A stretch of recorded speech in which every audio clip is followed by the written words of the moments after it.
What's going on, everybody? This is dkdynamite, and today we're going to be talking about the Zombies event coming to multiplayer, a new sneak peek, plus even more. Definitely stay tuned. But before we jump into that, be sure to hit that subscribe button down below, drop a like, and also as a reminder, there's plenty of brand new coverage going up over on detonated.com, expanding on all the content you're seeing here on the channel, just in the form of articles for the website, for those who prefer it, and plenty of tweets every hour on Detonated's Twitter. Now, what's really interesting is that a couple of days ago, an XP event was confirmed inside of MW3, which only ended up lasting a little over 24 hours, and then was removed from the game, but then another XP event got added in a couple of hours after that, and it's confirmed to be a triple XP event lasting until December 28th at 10 a.m. Pacific. Quite an extended XP event, and probably one of the longest ones we've gotten in a while, especially for MW3 and even MW2, so take advantage of this while this is still available for those out there that haven't hit max rank for the season, haven't leveled up all their weapons, or haven't progressed enough through their Season 1 Battle Pass.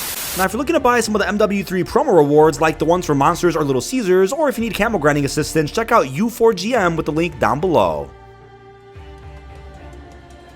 Also, an update from Team Ricochet to end the year off on a good note with some much needed changes here. As they said, we'll be monitoring and enforcing throughout the holidays, cheaters get a lump of coal. So they're going to be introducing new machine learning detections. They're deploying those. They have over 23,000 accounts that got banned for cheating since November the 12th, and Splat has been activated over 2,000 times since launch. And that is absolutely insane to hear that there's that many people who might have paid real money for MW3 just to cheat, but I'm sure a lot of those accounts that got banned are probably in Warzone, the free-to-play element of COD 2.0 right now, so that's cool that they're providing some transparency, because as I talked about in a previous video a good week and a half ago, there's folks out there that have used unlock tools to bring the ray gun into MP a little bit too early, right? The Vortex event hasn't gone live yet, but some folks out there brought the ray gun into MP already, and for those out there that have done that, they'll be inflicting self-damage upon using that ray gun early, and I'm sure other consequences will also happen to where they probably get banned for using unlock tools altogether. But as we posted on Detonated just over a day ago, MW3 seems to have fixed a major problem with content, and I do hope this is a reoccurring theme, not just for the remainder of MW3's life cycle with all the seasons,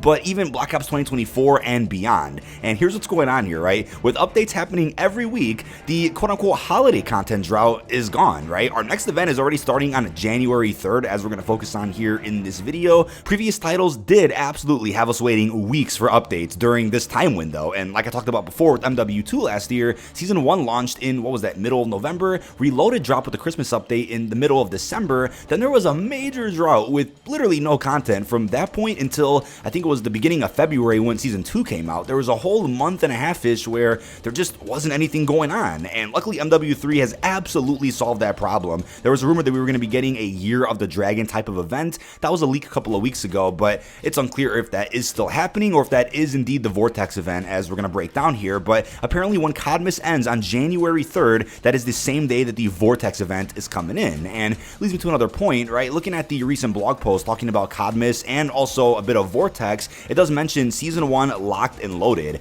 I wonder if this is actually going to be a term they use throughout the next couple of seasons and beyond, to where there is a little update of sorts in between the beginning of a season and the mid-season, and they'll call it locked and loaded before they do a reloaded update. I wonder if that's what this is, or if it's just a coincidence and a one-time use for this little term here to describe the Vortex event, and it also applies to CODmas. I wonder if that's what's going on here, but hey, if we can have a reoccurring theme like this where there's a pretty large event and a pretty solid content drop in between the beginning of a season and a mid-season, that's going to really keep every season as fresh as possible, and the longevity of the game is going to be the healthiest that we've probably ever seen, at least in recent years. Now, I think this comes with a good balance of dropping a really solid amount of content day one when a new season begins, and then not saving absolutely everything else for the mid-season, but dropping a couple of things, at least one big thing, in between the beginning of the season and the mid-season. And it's like I was mentioning in recent podcasts, right? The Vortex event seems like an event or a content drop that could absolutely be dropped separately from Season 1 Reloaded, and that's exactly what they're doing here. So,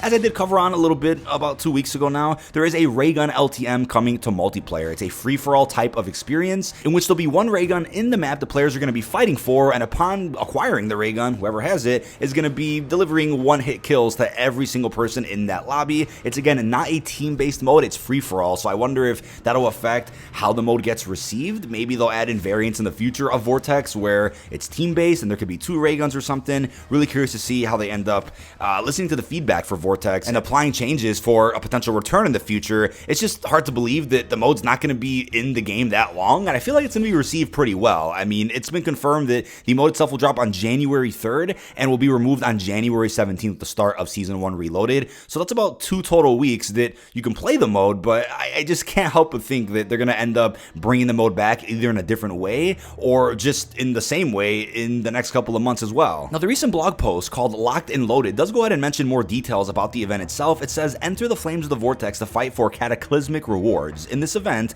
players will progress through the 15 available rewards by playing in the Vortex-themed maps Tetanus, Satan's Quarry, and Boneyard. So right then and there, it confirms there's 15 available rewards in the event. And what's interesting is that previous leaks do suggest that it's going to be an XP-based event, not an actual challenge event. So it'll be similar to the Endowment one, the Makarov Camo event, also the Dune event we had recently, where all you have to do is play the game or any mode of your choice, and you'll earn XP that is put towards the event. And each of the previous XP events we've gotten required 213,000 total XP to unlock all the rewards, including a camo at the end. There's other cosmetics, but this one says there's 15 available rewards, which is more than what we've seen in previous XP focused events. And it does say you do have to play in the Vortex theme map. So I do think there'll be a restriction this time around where you do have to play Vortex for the XP to count. You can't get the XP while playing other game modes or experiences, which I think is fine, but recent leaks also suggest that you'll get an XP boost towards the event if you run the new Warhorse Ultra skin that's going to be releasing at some point before January 3rd, and I'll put images on screen of the bundle so you guys can see. It's going to be an event that not only offers a really cool ray gun LTM, but also does promote a new Ultra bundle that is going to end up dropping during this Locked and Loaded content update. It's even possible that with 15 rewards here, there could be actual challenges, maybe like 4 to 6 actual challenges to do in the mode, and then the other rewards you'll get just by playing it. It could be a hybrid of XP and a challenge-based event. We'll just have to wait and see. But they also give us a new look at the Vortex theme maps. As you can see here, in this other world version of Rust, operators find themselves in an otherworldly desert during a planetary storm. Strips of neon green light attached to the infrastructure enhance the sci-feel of the fight. So this looks absolutely insane. I mean, I just see people out there, even if they don't like the ray gun LTM, they'll still really end up liking the Vortex theme maps, to where people are going to want other purposes for these maps outside of Vortex. I brought it up in a recent video. Let's see Onslaught Surge support for MW3 Zombies. Just use these maps so that, you know, all the work that went into them isn't just for a 14-day LTM. Let's put some other modes on it, or at least keep them in private matches, or even just randomly throw them in rotation for regular MP. I wouldn't really mind that at all. But then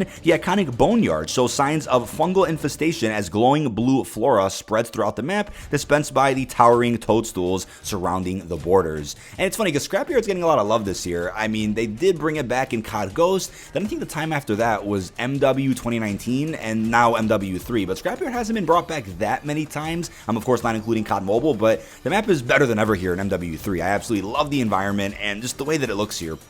It looks incredible. I mean, blue's obviously my color, so I'm obviously biased towards this one, but these maps are going to play great, no doubt about that. And then enter the pit of fire and brimstone only if you dare. Huge chains piercing the sky signal a hellish destination in which only the bold stand a chance to survive. So that's going to be Satan's Quarry, and there was a good theory brought up in the recent podcast, right? With the portal you go through in Codmus to fight Santa at the Black Site, would have been cool if you went to Satan's Quarry, even though that's not an Urzikstan, so it wouldn't have really made sense. It would have been cool if that was like the boss arena where you can fight the zombie Santa, because it's Satan's Quarry and you're fighting a hellish, devilish Santa. I mean, that would have made sense lore-wise, at least, for the event, but still cool that we're seeing this in a multiplayer mode. But like I said earlier, all this content does release January 3rd and gets removed on January 17th. Now, it is possible, though, with a well-received mode like Vortex, and I'm sure it'll be well-received, that they'll end up going ahead and extending the time you can play it, maybe keeping it in the game till the very end of Season 1, which is early February. That's totally plausible, but I also see why they might not want to do that, since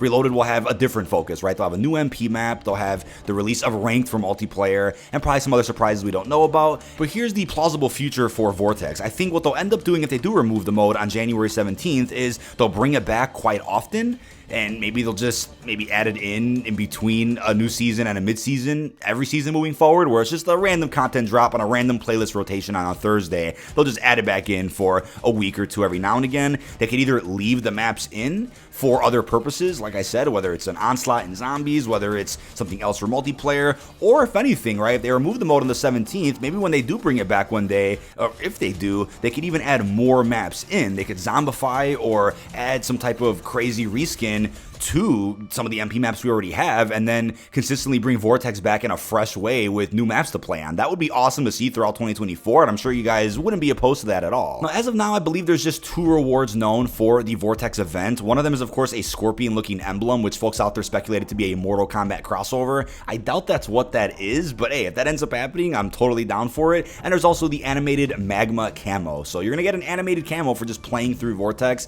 beginning on January 3rd. We'll be unlocking that live on stream right after the beginning of the new year, so I hope to see you guys there. I'm looking forward to really grinding this event as much as possible. But if a preview of the other rewards for the Vortex event do get released prematurely or get leaked anywhere else, then I'll probably make a follow-up video to this one talking more about just the event itself with the rewards, right? Not so much the content with the maps or the ray gun LTM. We've talked about that in length already here on the channel, especially with this video. But the last thing I want to end with is that this could potentially spark a new concept for what are being called remixed maps. Kind of reminds me of weather variants from BO4, where you had a couple of maps in the game that got quote-unquote remixed with different lighting, different weather, different color palettes, themes, and were also released in the regular map pool rotation throughout the course of BO4's life cycle. I wonder if that concept is being brought back here in the form of these Vortex maps, except they're not just throwing them in the regular rotation to play normal modes on them, they're only for LTMs. If that's the case, I'm not really opposed to that at all. I mean, we've seen this concept, of course, with holiday-themed events, whether it's for Christmas, whether it's for Halloween, but I haven't really seen this concept outside of holiday events, so it's cool to see them trying something really new with MW3 that I'm sure is going to be received very well, and I'm curious if they'll continue doing that throughout the remainder of this game's life cycle and future CODs entirely. But that is about it. This has been dkdynamite. Leave your thoughts down below in the comment section. What are your thoughts on the new preview we got for the Vortex zombie event coming to multiplayer on January 3rd? How are you feeling about the rewards we know about so far, plus everything else we discussed? Really hope you've enjoyed, and